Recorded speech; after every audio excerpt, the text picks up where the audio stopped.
পালক পুত্র এটার সাথে দেখা দেওয়া জায়েজ আছে কিনা, অথবা পালক মেয়ে তার সাথে যে পুরুষে পালক নিয়ে আসছে সে দেখা দেওয়া জায়েজ আছে কিনা, এবং এই পালক পুত্র বা পালক মেয়ে এরা যে লোক যাদেরকে লালন পালন করছে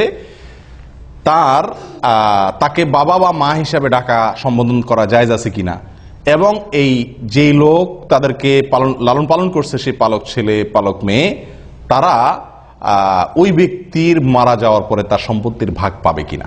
এই গুরুত্বপূর্ণ তিনটা প্রশ্ন পালক পুত্র বা পালক মেয়ে সম্পর্কে উঠে আসে, এবং এই প্রশ্নের উত্তর খুবই গুরুত্বপূর্ণ এই জন্য যে আমাদের সমাজে এটার প্রবণতা অনেক বেশি।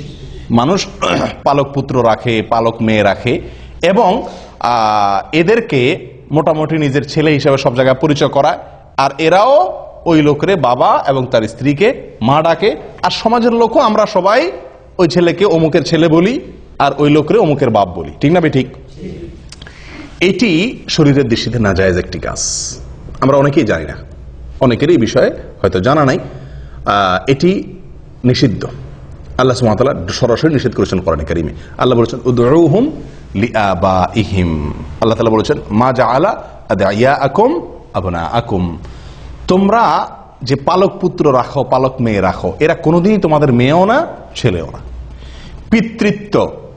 পিতৃত্ব এটা কোনোদিন পরিবর্তন করা যায় না। কথা বুঝে আসছে?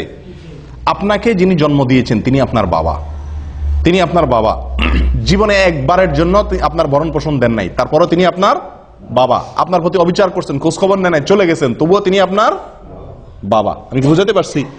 আপনাকে গর্ভে ধারণ করেছেন, তিনি আপনার মা, কিন্তু দেখা গেল কয়দিন পরে কোন একটা কারণে তালাক হয়ে গেল, আর বিয়ে হয়ে গেছে, মা আপনার জীবনে কোনদিন খবর নেয়নি, তারপরও তিনি আপনার মা। অন্য মহিলা আপনাকে সারা জীবন লালন পালন করুক, কখনো সে আপনার এই মায়ের পদটা পাবে না। আমি কি বুঝাতে পারছি? আপনাকে যিনি জন্ম দিয়েছেন সে বাবার পদটি সারা জীবন আপনাকে স্বর্ণের থালেও যদি কেউ খাওয়ায় সে আপনার বাবার পদটি পাবে না। কিন্তু আমাদের দেশে সাধারণত যে লালন পালন করে পালক আনে তাকে ওই ছেলে মেয়েরাও বাবা ডাকে, আর বাবা ওই লোকও তাদেরকে ছেলে মেয়ে হিসাবে সমাজের লোকের কাছে পরিচিত করে, আর সমাজের লোকজনও আমরাও সবাই কি তাদেরকে ওই লোককে অমুকের বাপ অমুকের মা, আর ওই ছেলে মেয়েগুলাকে অমুকের ছেলে অমুকের মেয়ে বলে আমরা সম্বোধন করি। এটা জায়েজ নেই ভাই। এবং এই নাজায়েজ কাজটি আমাদের সমাজে হাজার হাজার মানুষ করতেছে অবলীলায়, না জেনে। নিষেধ, সরাসরি নিষেধ। নবী সাল্লাল্লাহু আলাইহি সাল্লাম যায়েদ ইবনে হারেসা রাদিয়াল্লাহু তাআলা আনহুকে পালক আনছিলেন, পালক আনার মতো এরকম তাকে লালন পালন করছিলেন। তো লোকেরা সাহাবীরা সবাই বলা বলি করতে শুরু করছে যায়েদ ইবনে মুহাম্মদ মানে মুহাম্মদ সাল্লাল্লাহু আলাইহি সাল্লামের ছেলে, এরকম বলা শুরু করছে। তখন আল্লাহ তাআলা আয়াত নাযিল করছেন, না, লালন পালন করা এটা ভালো জিনিস, পালক আনা এটা খারাপ না।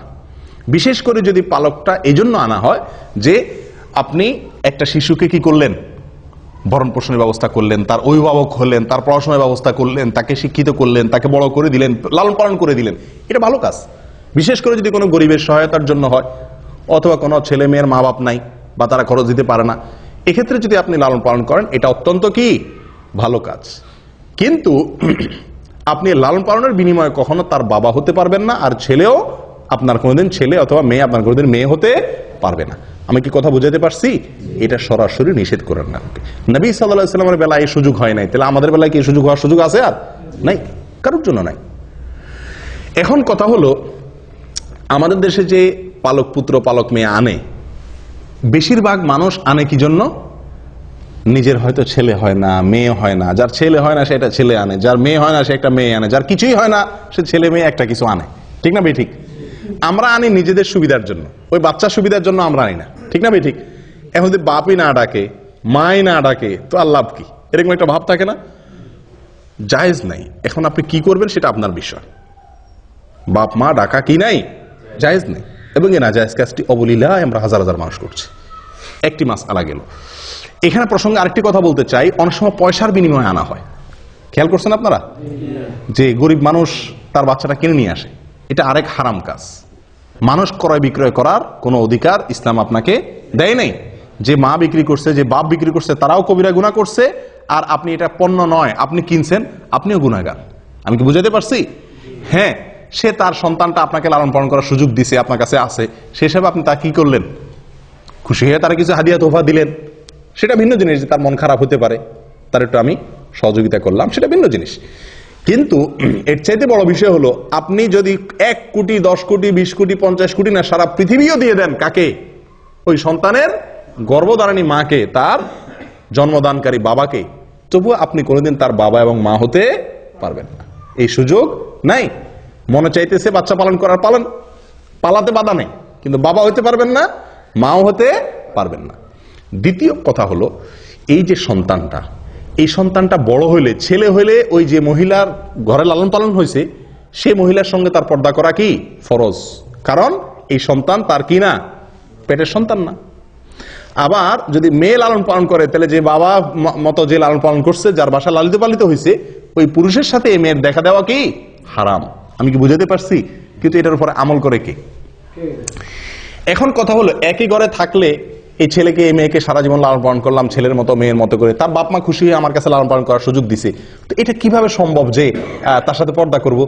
আপনি যদি তার সাথে পর্দা না করতে চান, এই ছেলে যখন ছোট ছিল, এই মেয়ে যখন ছোট ছিল, তার উপায় হলো তখনই তাদেরকে আপনার স্ত্রীর দুধ যে কোনো ভাবে চিবিয়ে চাবিয়ে কোন রকম দুধ খাওয়াই দেন, তাহলে আপনার দুধ সন্তান হয়ে গেল, এই ছেলে আপনার কি হয়ে গেল। এখন আপনি বাবা মাও বলা যাবে, আবার কি দেখাও দেওয়া যাবে, কারণ দুধ সন্তানের সাথে দেখা দেওয়া যায়। কথা বুঝতে পারছি? ওই মহিলার যদি দুধ না থাকে, আপনার বোনের দুধ খাওয়াই দেন। কথা বুঝে আসছে? এক কথায়, অথবা মহিলার বোনের দুধ খাওয়াই দেন, তাহলে অন্তত মহিলার সাথে দেখা দেওয়ার সুযোগ হবে। এক কথায় দুধ সম্পর্ক তৈরি হয়, এরকম কারোর সাথে দুধ খাওয়া দেওয়ার ব্যবস্থা করতে হবে। তাহলে কি হবে? ওইটা ছোটবেলায় করতে হবে। তাহলে কি হবে? দুধ সন্তান হয়ে যাবে, এবং ওই সম্পর্কের কারণে আপনার তার সাথে দেখা দেওয়া কি হয়ে যাবে, জায়েজ হবে। নাম্বার 3, সম্পত্তির মালিক এটা কোনোদিনই হবে না। এই সুযোগ দুধ সন্তান হলেও হবে না। আমি কি বুঝাতে পারছি? আপনি এত কষ্ট করে ছেলে পারলেন, মেয়ে পারলেন, আপনার যত সম্পদ রেখে যান, এক আনি সম্পদ, এক বিন্দু সম্পদে এই বাচ্চা পাবে না শরীয়তের হুকুম অনুযায়ী। আপনার যদি কোনো সন্তান না থাকে, আপনার ভাইরা পাবে, বোনরা পাবে, এই সন্তান কিছুই পাবে না। কথা বুঝছেন? কারণ সন্তান পাওয়ার জন্য রক্ত সম্পর্কীয় আত্মীয় হতে হয়। এই ছেলের সাথে আপনার রক্তের কোনো কি নেই, সম্পর্ক নেই। আমি কি বুঝতে পারছি? হ্যাঁ, যদি রক্ত সম্পর্কীয় হয় তাহলে আবার সেই হিসাবে পাবে, সেটা ভিন্ন জিনিস। কথা কি বুঝতে পারছি? হ্যাঁ, এখন যদি আপনি বলেন যে সারা জীবনের লালন পালন করলাম, এ কিছুই পাবে না, কেমনে হয়? তাহলে আপনি একে জীবদ্দশায় যা মনে চায় তাকে কি করতে পারেন, দান করে দিয়ে যেতে পারেন। আমি কি বুঝতে পারছি? কারণ ওয়ারিস ছাড়া অন্য কাউকে জীবদ্দশায় নিজের সম্পত্তি তারা কি করে দেওয়া যায়, দান করে দেওয়া যায়। তাহলে 3টা সমস্যার কথা বলছি, 3টা সমস্যার কি আছে, সমাধান আছে। বুঝতে পারছি? কিন্তু এই সমাধানগুলোকে আমরা গ্রহণ না করে সরাসরি আমরা কি করি, ওই পালক পুত্রের ছেলে মেয়ে ডাকি, বাবা মা ডাকি, পালক বাপরে পালক মারে, এবং তাদের সাথে দেখা দেই, এবং তাদেরকে সম্পত্তির ভাগ দেয় মৃত্যুর পরে। এই সবগুলাই অন্যায় কাজ, গর্হিত কাজ। আল্লাহ আমাদেরকে বুঝার তৌফিক দান করেন। পালক বাবার সঙ্গে দেখা করা যাবে কি?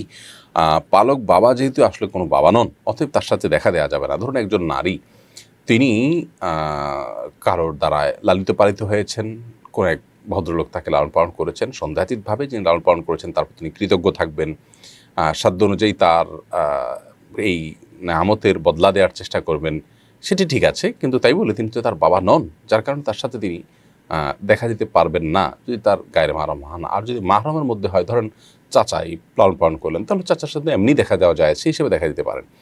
কিন্তু যিনি আপনার মাহরাম নন, তিনি আপনাকে লালন পালন করেছেন, আপনি একজন নারী, তাহলে সেক্ষেত্রে আপনি তার সাথে দেখা দিতে পারবেন না। ঠিক একই কথা প্রযোজ্য ছেলের বেলায়। কোনো নারী তিনি একজন ছেলেকে লালন পালন করেছেন, সেই ছেলে বড় হয়েছেন, কিন্তু তিনি তার মাহরাম নন, অন্য ঘরের, তাহলে সেক্ষেত্রে মানে অন্য কোনো ফ্যামিলির ছেলে, তাহলে সেই ক্ষেত্রে সেই ছেলে এই পালক মার সাথে দেখা যেতে পারবে না। এগুলো একটু প্যাথেটিক, এবং এগুলো মানতে আমাদের একটু কষ্ট হয়। অনেকে আমাদের কাছে ফোন করে এই কষ্টের কথা জানান যে আসলে আমরা তো এইভাবে জিনিসগুলোকে দেখিনি এবং আগে এগুলোকে বুঝিনি। তো তাদেরকে আমরা সহমর্মিতা জানানো ছাড়া আর কিছু বলার থাকে না। শরিয়ার বিধান তো আর মানে আমরা পরিবর্তন করতে পারবো না। তবে যারা সন্তান দত্তক রাখেন বা লালন পালন করতে চান, পালক রাখতে চান, তাদেরকে আমরা বলি যে তাদেরকে আপনাদের দুধ সন্তানের বা দুধ সম্পর্কের আওতায় নিয়ে নেবেন। অর্থাৎ তাদেরকে 2 বছর বয়সের আগে আগে আনবেন, এবং দুধ পান করানোর মাধ্যমে দুধের সম্পর্ক স্থাপন হয়ে গেলে তারপরে তাদের সাথে দেখা দেওয়া জায়েজ হবে। অতএব এটা যদি না হয় তাহলে সেক্ষেত্রে কিন্তু তাদের সাথে দেখা দেওয়া জায়েজ হবে না।